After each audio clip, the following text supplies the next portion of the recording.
So we wanted to do something slightly different. Oh my God. If this isn't controversial, I don't know what is. I'm honestly the most excited about here. A manual transmission here. If I shift,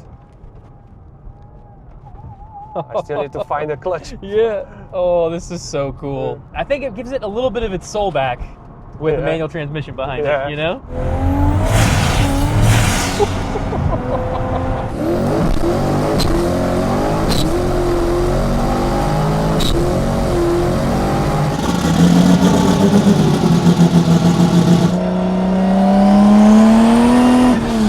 This thing is certified badass.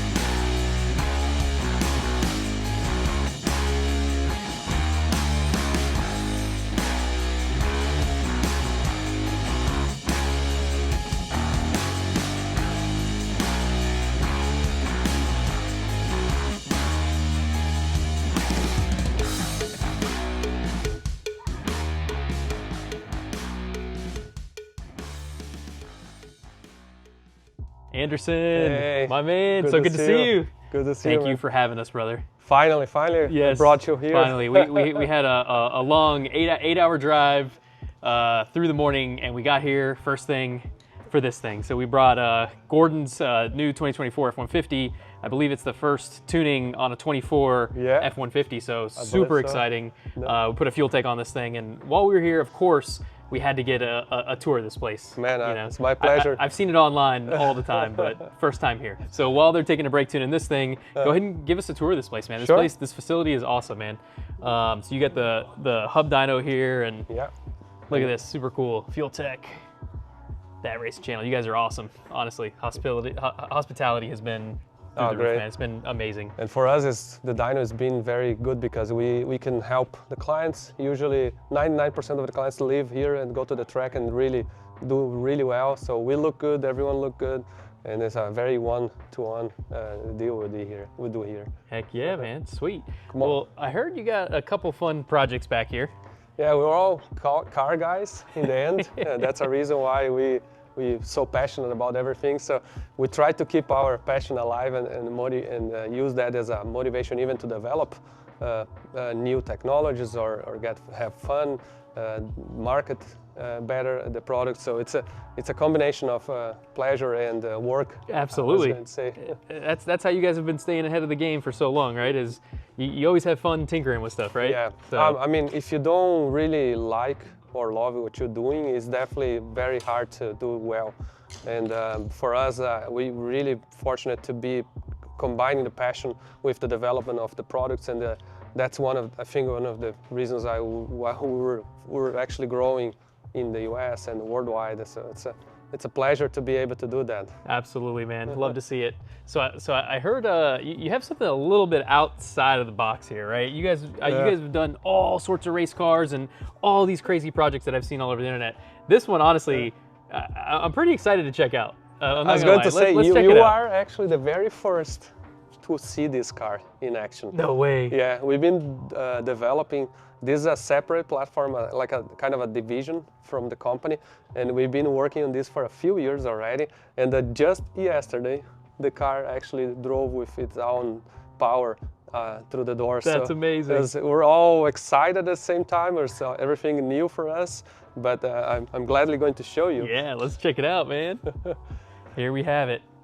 So first look is like it's a 1993 Mustang. Or 1992 Mustang, something like that. You need to see the documents. We have all the paperwork. This is like a 35,000 mile car, one owner, never seen rain before. That kind of build, that kind of car. Oh man! But we did something really a little different. A lot of people may actually don't like, but we had to do something that will be able us to make a point. We decided, like, we thought the Foxbody would be the most loved, one of the most loved drag race cars in the US. Oh yeah. And a lot of people really have a special passion for this. So we wanted to do something slightly different. Oh my God. If this isn't controversial, I don't know what is. Yeah. Look at that, dude. Oh So, man.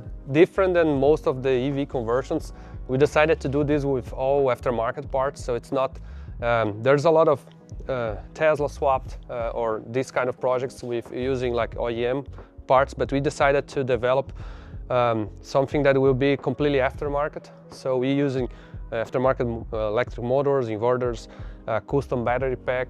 So nothing is really from junkyard on this project. It's something also that allowed us to develop our EV control side of the ECU, because a lot of people think, okay, what's this with the fuel tech? But in the end, you still need an ECU to control the EV, the electric motors and the battery pack and literally everything. So it's actually even more complex than an internal combustion engine if you consider that not much of this actually is really well known from everybody. But at the same time, the same FT 600. So there's something very special about this one, because we've seen electric swapped, old school muscle and all sorts of stuff, right? But something so special that I'm honestly the most excited about here.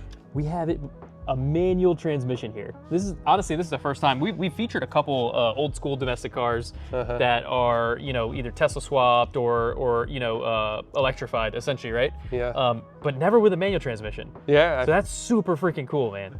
Yeah, because I think that whoever is looking for a EV converting classic car, obviously the manual transmission is something everyone cares about.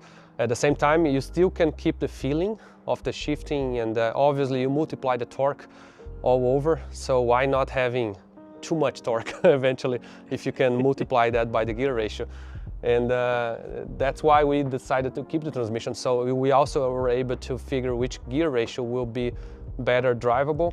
Obviously, let's say on the daily driving this car, you probably will never change gears. You'll just keep in third gear or whatever gear. Sure. Depends on the torque available you have.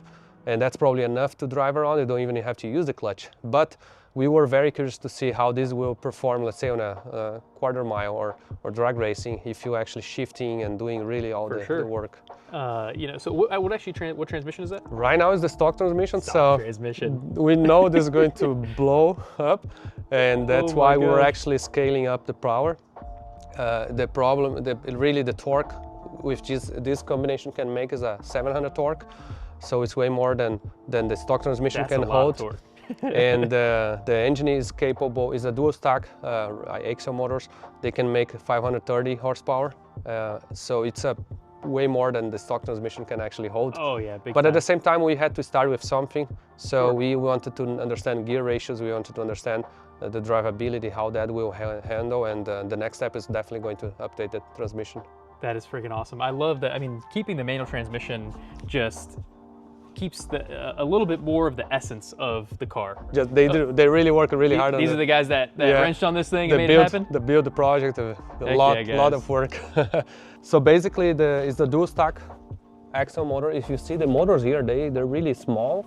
It's like a 5-inch wide motor, double dual stack. So that's why you have two inverters here. And then below these inverters, we do have the pretty much half of the battery pack, slightly below, less than that. So we decided to do a high voltage battery pack, so we were able to run more power. We really wanted something that will impress. It's not just to drive around with the same power that this car had stock. So this car had like roughly 200 horsepower. Now it does have more than double and literally 4-5 times the torque it had before. The other thing is like the weight. In the end, it worked out 50 pounds lighter. 50 pounds lighter than stock. I mean, we pulled the engine in. Actually, the engine is sitting over there. Yeah, it was the blue one. Yeah, the blue one. Yeah. Yeah. We're turning that into our EV education motor. Yeah. Or not EV, the fuel tech education motor. So we pretty much pulled the heavy V8, the fuel cell, all the exhaust and everything, and the actual battery pack, everything else, added less weight than what we pulled. So we wanted to keep it lightweight. Obviously, this doesn't have a large range, it doesn't. The idea is not really to drive 500 miles on this. Is really have fun on 200 miles. So For sure. that is The weight balance is almost, it's just slightly heavier in the front, just like by just a few pounds. So it's almost perfectly balanced. Wow, yeah, which is awesome. a lot different from the stock, right? Combination. So on the fuel tech side, you still need to control. You still need to have a ECU or a VCU in this case that interfaces with the pedal, the sensors, the wheel speed. That still takes care of the cooling system, because obviously this has to have cooling for the motors, for the batteries, and more of the hardware inside of the car. But then also manipulate the power, traction control, the way you actually accelerate, limit torque depending on the transmission, and most important, interact with the battery, literally to know how much you can pull from the battery, to know the range, to know how allowing to charge. Where's the plug? Is the gas tank? Yeah. Oh, look at that. Heck yeah. Love it. Love it. This is super cool, guys. And here we try to keep some trunk space. Obviously, we didn't. The idea is not to cut this car. Literally, we try to do the conversion as smooth as possible and not really modify. So you the did chassis. this without No cutting. cutting? No cutting at all. Couple of holes drilled, but no cutting. Yeah. Wow. And we literally, like I said, this car. Let me show you something I think you guys are going to enjoy. We have the maintenance book from the previous owner here. Oh, stop. So Look at 19, this. 92. Oh my gosh. The first page is 92.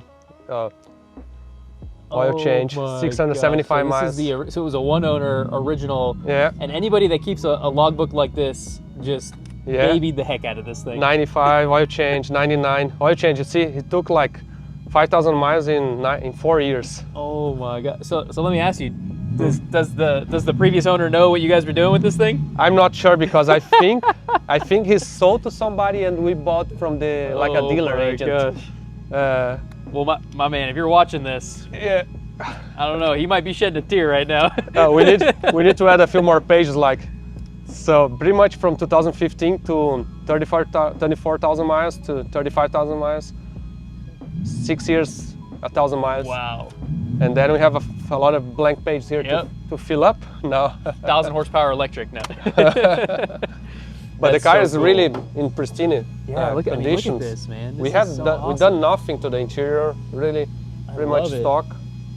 Got a little FT600 up there. Yeah. I know there's still a clutch. You have to use a clutch. How does it work essentially? No, operating the clutch is, since the motor actually goes to 0 RPM every time you stop. Technically, you can put whatever gear you want, and even if you leave in third gear, as soon as you hit the throttle, the engine will start raising RPM, but you make, let's say, a lot of torque at 200, 300 RPM. So technically, the third gear is enough. You can roll really smooth from the line, from the start. And if you want to shift while you're driving, it's the same as a internal combustion engine. Pretty much you have to match the transmission sync with the clutch is easier than actually try to do with the perfect RPM. For sure. But that's only when you technically use the clutch. That's awesome. That's awesome, dude. Heck yeah, man. Well, let's fire it up and hear this thing. Yeah? Wait a minute. Is there any chance we can take this thing for a spin Absolutely. just to experience it? Yeah. I know it's a fresh build, and I know you guys probably don't have a lot of stuff sorted. But I'm not allowed to drive at the high performance or not. They didn't allow me to use all the power. And by the way, my first drive of this car was this morning, literally. So oh my gosh. I'm also learning. So here we have the power is making, or using the battery percentage. Oh yeah, nice on the fuel tech voltage. stuff. That's awesome. So now I'm in first gear. Yeah. If I shift, I still need to find the clutch. Yeah. Oh, this is so cool. Oh my god, honestly, this is game changer. Dude, this is a game changer for EV stuff. Honestly, obviously, I'm always gonna be through and through internal combustion, but if you put a manual transmission behind this, it's definitely way cooler. That's without a doubt. Man, that's so cool. And even if I stop, let's say, right now we're in third gear, right? If I stop, completely stop and I just go. Slip in the clutch, can you feel? Yeah. So, but oh man. but it does have torque enough to really. I mean, I was barely touching. That's wild. Even just barely tipping the throttle, you just feel the torque just instant. Like I said, this is literally the first drive of the car today, and we still have a lot to sort out. And especially ramping up the power. We realized that the clutch is sleeping, even being is a twin disc clutch, and we expect that it's just so much torque instantly. But it seems that it has something wrong. We may have done something wrong with the clutch. Got it. Because it was supposed to hold more. By our calculations, we will not be that wrong. That's how it goes, you know. It's also the transmission. We know we were going to do an upgrade, and likely going to be the TKX transmission. Nice. That's probably going to be here, but just by being able to drive around first time and making sure this is super everything cool. is going. Listen, I can, if it's gonna be something EV, I can get behind an old school muscle with the, you know, you can't deny the performance of electric, right? Like it's fast, it makes a ton of torque, but I think it gives it a little bit of its soul back with the manual transmission behind it, you know? I agree, it's an interesting combination. Yeah, man. This is so cool. I really wish I could do a donut here or a burnout. I know. But I can't. We'll have to link up again. Well, actually, we need to go. Obviously, the next steps are fixing, making sure it runs properly, apply the power, upgrade the transmission, the clutch. Then we're going to take the racetrack and see we're really curious to see like an 8 mile on this car. Obviously, this is not a race car. Sure. It's not a drag race car. But everybody wants to know this kind of specs, you know what I mean? Oh, for sure. You want to make sure, you want to see a car like that is way faster than stock. Oh yeah. And it still drives way better as well. I mean, I think these things went like 14s or 15s maybe or something like that, right? Yeah. Like something like that, right? So like, just imagine this thing could probably go, I don't know, 11s or something, or like I don't know. Like even if you think about like. If you think 3 seconds faster in the quarter mile, you know? Yeah, if you think technically it's lighter, it's 3,000 pounds or 3,900 pounds, this car. Then with 500 horsepower, 700 torque, technically hooking up, it must be like a 10. I was gonna say it'd probably go 10s because, I mean, you go. look at like the Model 3s and stuff and they're up there in the weight, you know? They're what? They're close to 4,000, I would imagine, 4,000 something pounds. Yeah, and those are going like low 11s and into the 10s and stuff, you know. So it's hard to suspension also. It's kind of we were not sure how much we need to have the springs on the back. Sure, it feels a little too much now. But again, so this build is over a 2-year build for us. That's because there was a lot of learning curves. It's not just like swapping a LS into something. Yeah. It's something we had to learn so much. We had to develop so much. Even the fuel tech side, this is the same shelf unit we sell, and there's on the truck, is in every other car. So pretty much you select electric EV. Yeah. And it opens up all the settings for EVs. That's awesome. So I don't know that we're going to be able to like get on gas a little bit at all today, right? Because man, the clutch is really the clutch is if try to see here, film the transmission or the engine, the ECU here. If I step,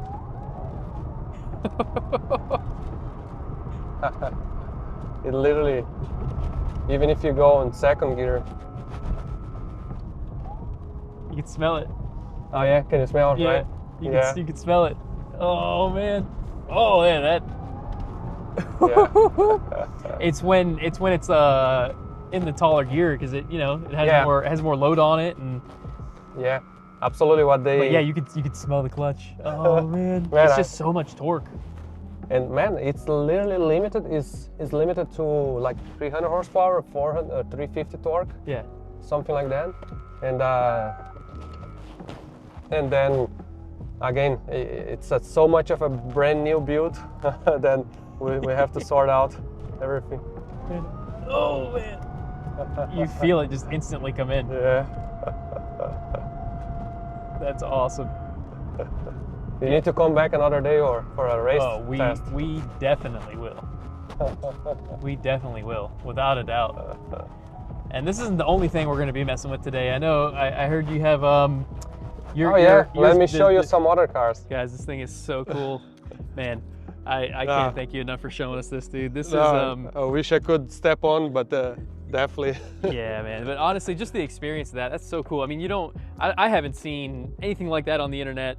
I mean, again, you guys would know more, but I think that's one of the first of its kind there. So it's honestly truly amazing what you guys are just continuing to push every aspect of every type of performance. So I'd love to see it. We see you at the jet ski races. Man, like it's like you guys are doing everything. Man, we literally try to do everything because that's where you learn from one application to the other. So every time we develop something in a different car, every time something gets our mind in terms of, okay, we need to figure this.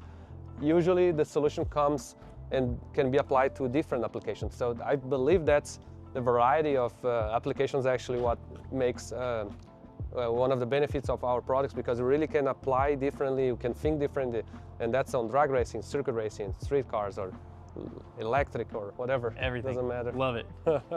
What do we have here? So dude, this is awesome. A lot of people don't understand. You got some goodies in here. Oh yeah? I know that truck. You know that, right? I know that truck. I think that's Sean's truck, isn't it? Yeah, Sean's truck, yeah. 10-speed as well. Yeah, this is this thing had a huge. Last time we saw it, we were at actually visiting Sean in Oklahoma when we were doing our King of the Open Road Drag and Drive out there with our boy Jared Holt, and he brought us over to Murder Nova, Sean's place, and they were just putting the Whipple on this thing. That's huge. I think it made 1,500, something like that. Yeah, 1,500 horsepower on a Whipple. It's just monstrosity, bro. It's so cool. Big old Whipple.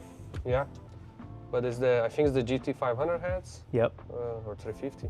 Never know. Yep. Man, that's nice. My man. Well, Sean, if you're watching this, we got to link up, feature this thing. Let's do it. But yeah, this is a beauty here. So this car, it's a Chevy Opala. Opala, not Impala. So a lot of people. Opala. So Opala. Got it. So this is a Brazilian made. Yeah, we didn't get this in the US. This car was from the 60s when GM was not really that connected worldwide. So the cars made in Brazil were only made in Brazil, and they were literally mostly designed in Brazil. So there's rumors of the designers of GM in the 60s, they actually kind of did their own thing. So they copied some way how the Nova and the other cars from GM, but it's a slightly smaller. But the biggest difference is in Brazil, they never came with the V8. So it's always the 4-cylinder or the 6-cylinder. So the engine here is the old Chevy 250 or the 292 as well here in US, but this comes only on the 250 in Brazil. And the engine is like a iron block, iron head, CMS port on the intakes. Wow. So it's literally very different. And being the engine is so specific, the sound of the engine is really different.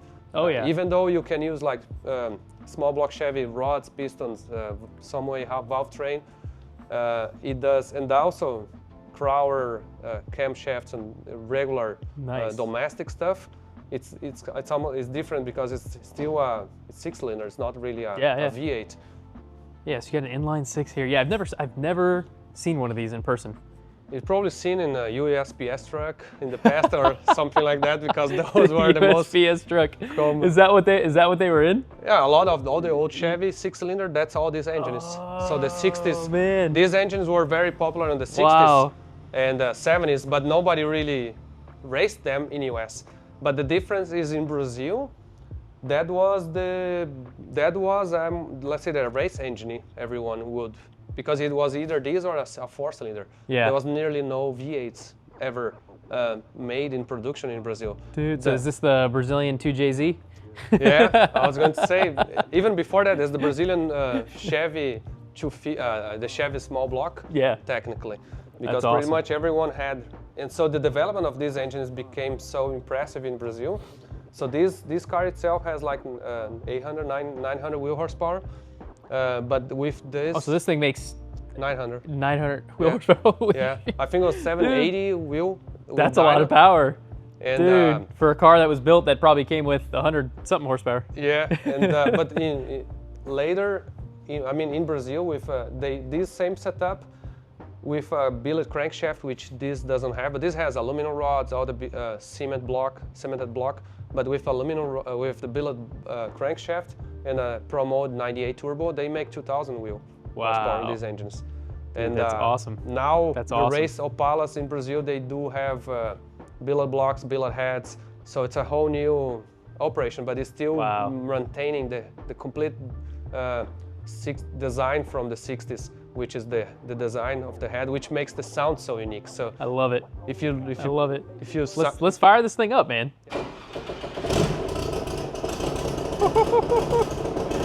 Oh my God! Listen to that thing. That's so unique. Oh my God.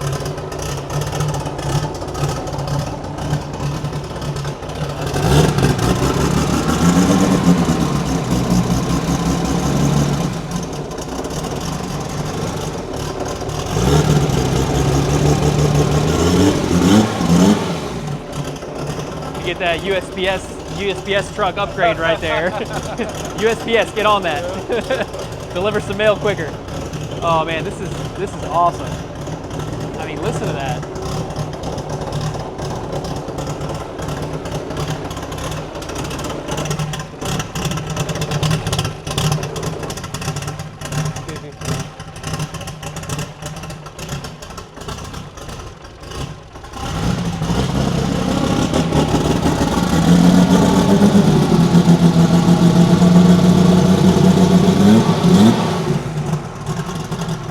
Go for a ride? Yeah, dude.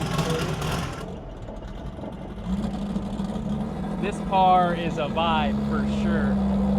This car is a whole vibe.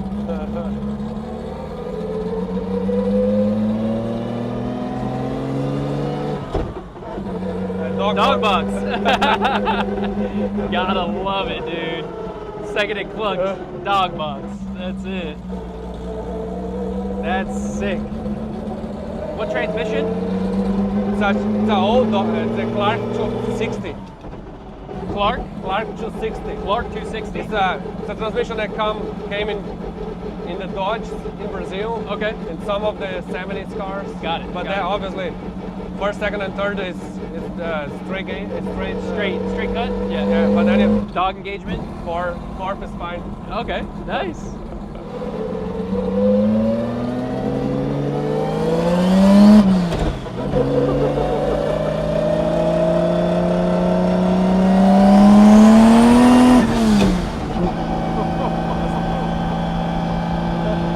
This thing is certified badass, without a doubt.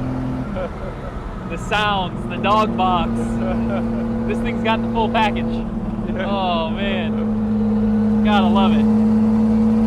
You got the new school tech. Oh, this is awesome.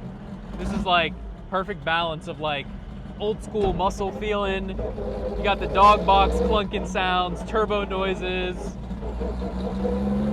New school like ethanol fuel, right? Like it's a nice balance of everything. Every time, if we take it to a show, we usually put M5, and it throws like 3 feet of flames just by cruising. Love it's crazy. Love it. We have a spark plug on the exhaust. The particular cylinder head design makes it throws so much flames on the exhaust. It's different than most of engines. Love it. And you feel like you're sitting on a big couch, you know, it's got those old school, big, comfy, you know, it's like you're in a recliner. Yeah.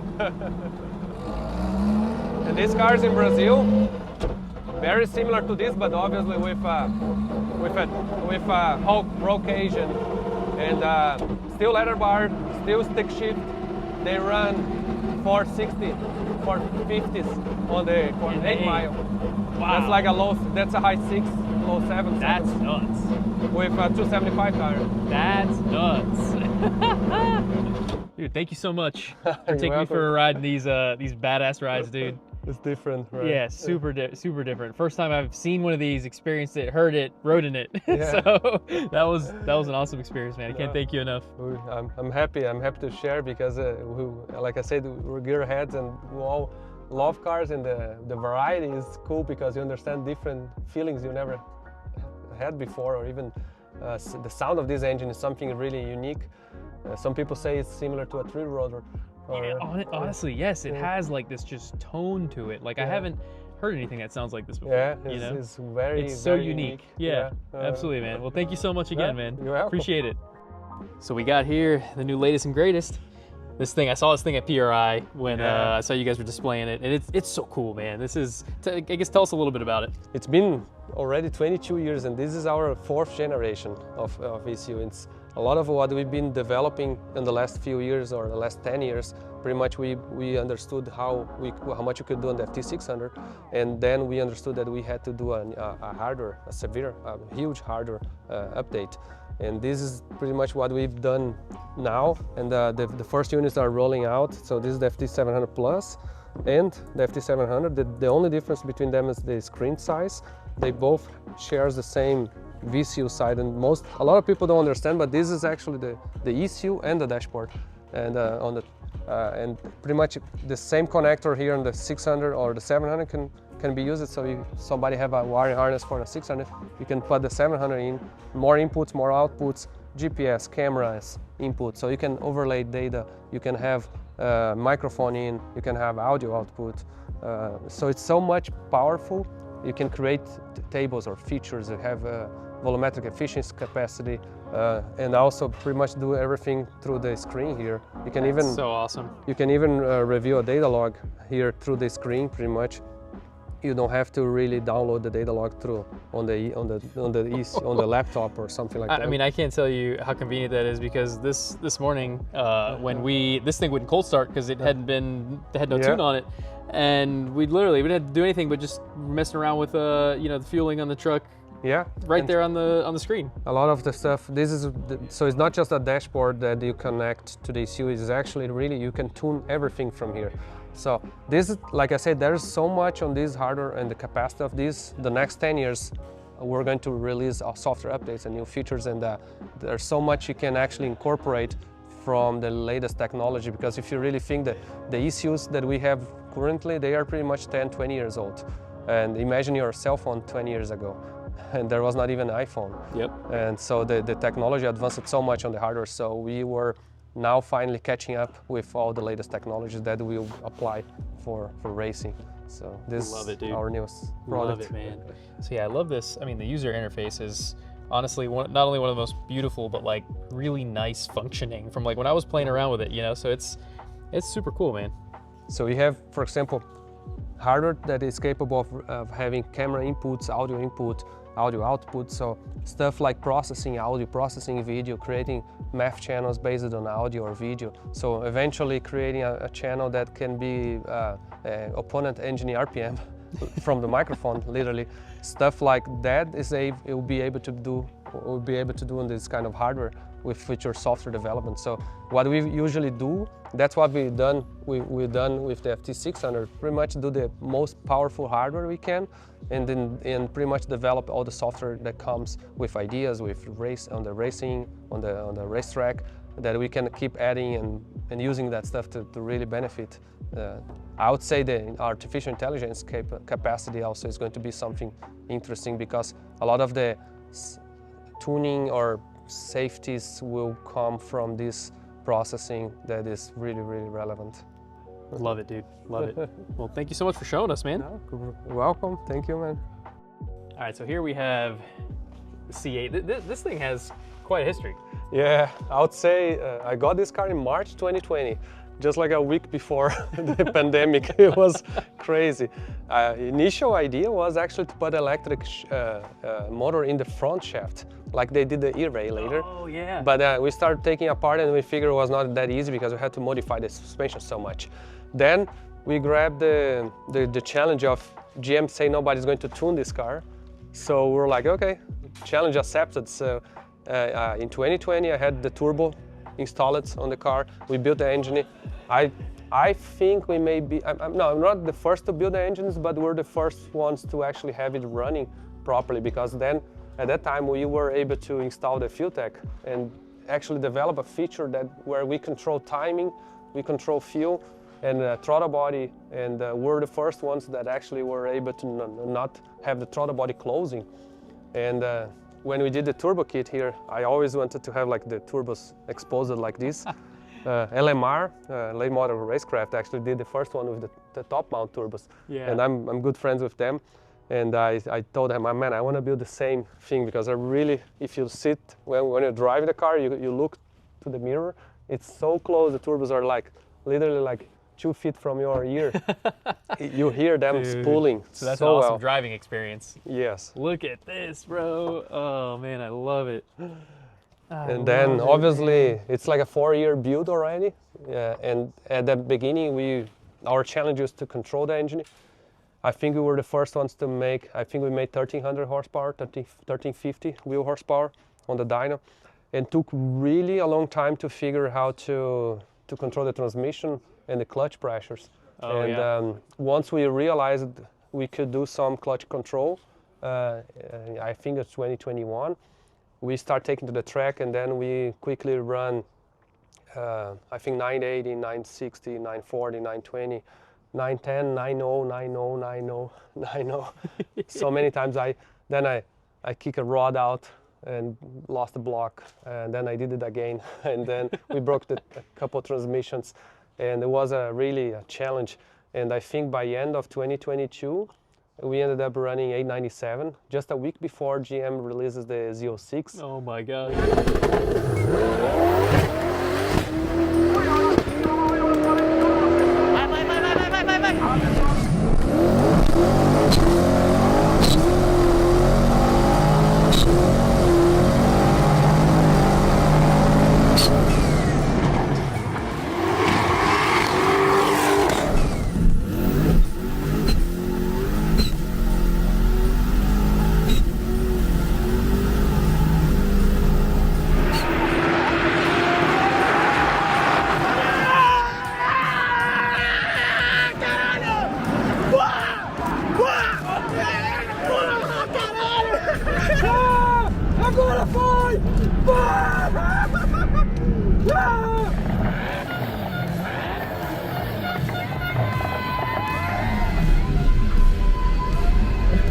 Now is that?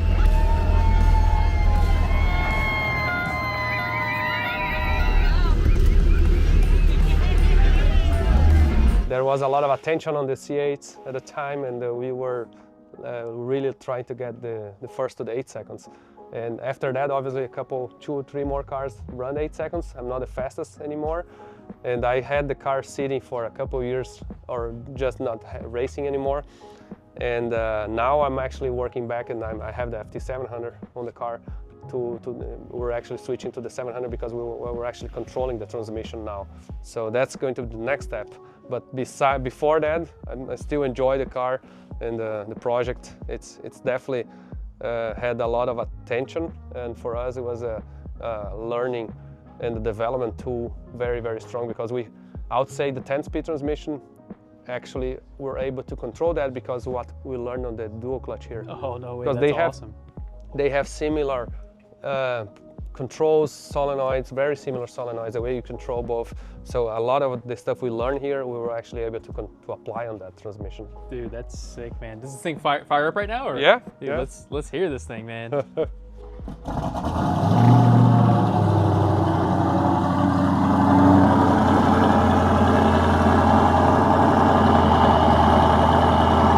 love it. This is badass. It sounds so good. Yeah.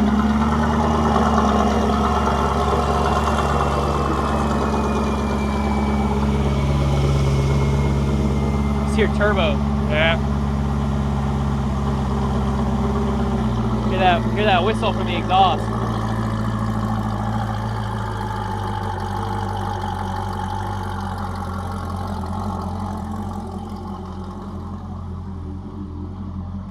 Let's give you this shot here. So.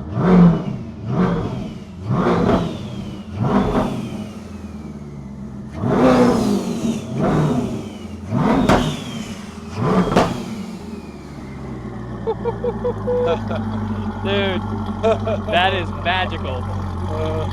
It probably sounds so good just driving around, turbos right behind your head like You that. literally hear it. I'm just sucking air. It's crazy, Dude, that crazy. is awesome. Spinning. That's got to be such a badass driving experience. Just driving around with a couple turbos. What I've done here, yeah. Inside, I just put the roll cage here, and this cover here in the back is 40 pounds when we remove, and then the seats is another 80 pounds, I think. Wow, it's crazy, dude. This but is that awesome. Still, this car still weighs 3,900 pounds. Wow, it's 200 pounds above or 150 above stock.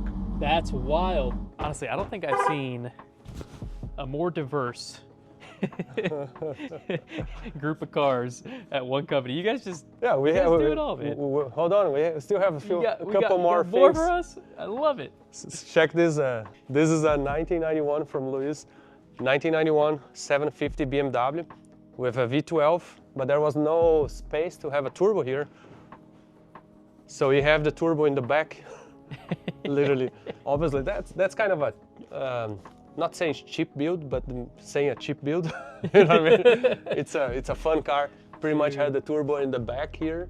So that's awesome. It's a G35 or no, I think it's a GTX 3584 RS Just turbo. A little turbo connected to the exhaust there, no big deal. Yeah. Right and here, turbo straight to muffler. And it makes like 18 pounds of boost. What? 520 wheel or 550, something like that. But then we were having problem with the stock transmission automatic. So now we have the ZF 8 HP. Oh, dude. 70 this from... is gonna be like a perfect daily, man. Yeah, oh yeah, he does. So now with the 8 HP transmission, which is very similar controls from the similar to the 10-speed. Love it. The only difference, you need to remove the transmission, the TCU from inside. Yeah. And then you can actually control with the fuel tech. So it gets a little bit, gets a turbo and gets a little new tech on the trans. Yeah, exactly. That's awesome. And you were telling me about another project you have, the DeLorean. Yeah. We'll have to. This one. Oh, he's got the shirt. Oh, there we go. Love it. Back to fuel tech. So we're gonna plug a couple pictures and a couple like teaser stuff of here, but you were showing me some photos of the interior and the engine, and just I know you're like a full-blown proper gearhead because of all the different projects. Just the couple hours we were here, you've talked to me about so many different unique, interesting stuff. You know, I can just tell like this stuff gets you gassed up. You know, I love it, man. This is my daily, the BMW the M5. I've seen some V10. stuff of this online, man. You put some like crazy header on this or something? Yeah, we put like I can send you photos of before installing. It's like a huge equal length header and it makes the sound. This is like a V10 from the Formula 1 from the early 2000s. Now the magic's back here. Let's hear this thing.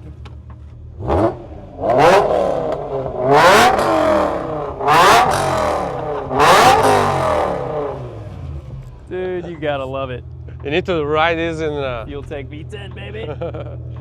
On a tunnel. This is where it gets in a fun. Tunnel, right? Yeah, dude. Oh, it sounds really good.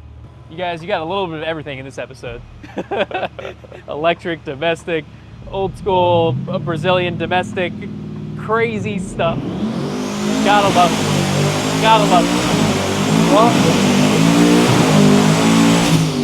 Whoa! It shifted good. What do we got here? Look at that. This thing sounds good. It's a Supra, boys. What kind of spicy goodies do we have in this one? Because everything so far that we've seen today has some sort of twist. There's nothing that you guys do that's normal. I would say this, the two biggest differences is the billet block. We wanted to, this Brazilian company does, they were very close friends, they did the billet block for Titan and so many cars, and they first wanted to validate the water-cooled billet block on the street. So pretty much we had this as the first car running the aluminum billet block on the street. That's awesome. Yeah. That's awesome. Then we ended up doing... we got a wet billet block here. Yeah, and we did, it's like Darton sleeves, stroker, 3.4 liter, callus, rotating assembly, cams, ported heads. But the biggest, in my opinion, the thing that makes it so special is the 10-speed transmission, which you guys obviously are experiencing. And because I always... So you guys did some of the like beta testing with...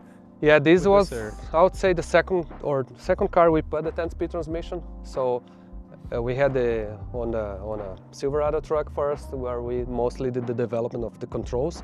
And this is the one that I personally had the experience to drive it daily and really improve the controls and doing all that stuff. Love it. And this particular has a completely stock 10-speed transmission, the 10L90 or 10L80 stock converter. And the car was, because of the turbo size, it's limited to 1,050 wheel horsepower and revving 9,500 RPM and shifting. It's impressive how the transmission actually handles that well. I know there's a couple of guys out there running different types of, you know, I've seen like 6R80s, I've seen all sorts of stuff. I've never been in one, right? So like I've only been like an A340, the one that comes with it. I'd love to check it out. Is this like currently running where we can like take it out for a spin? Yeah, absolutely. Right, let's do it, man. Yeah.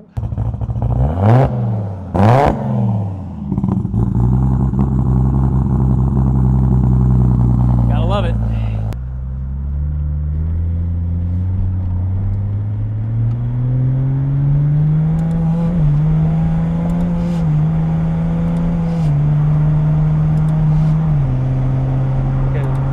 You can even see 8 gear or 7 gear, 9, 10 gear. That's good.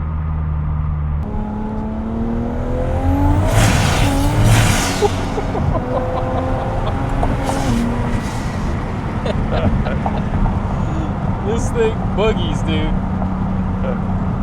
It's such a different experience with this transmission versus like a V160 or something like that. You know, it's just the power delivery with these 10 speeds is so much more. Is wild.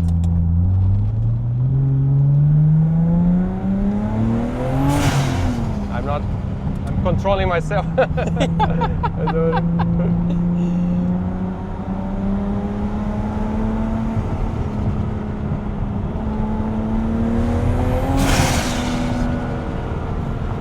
This thing makes all the right noises, dude. Yeah, it's like, it's just, I mean, it shifts instantly and it's just stays in power, you know, like it's such a different experience for a Supra. Yeah. It's so cool. You guys are gonna make me want to put a 10-speed in everything.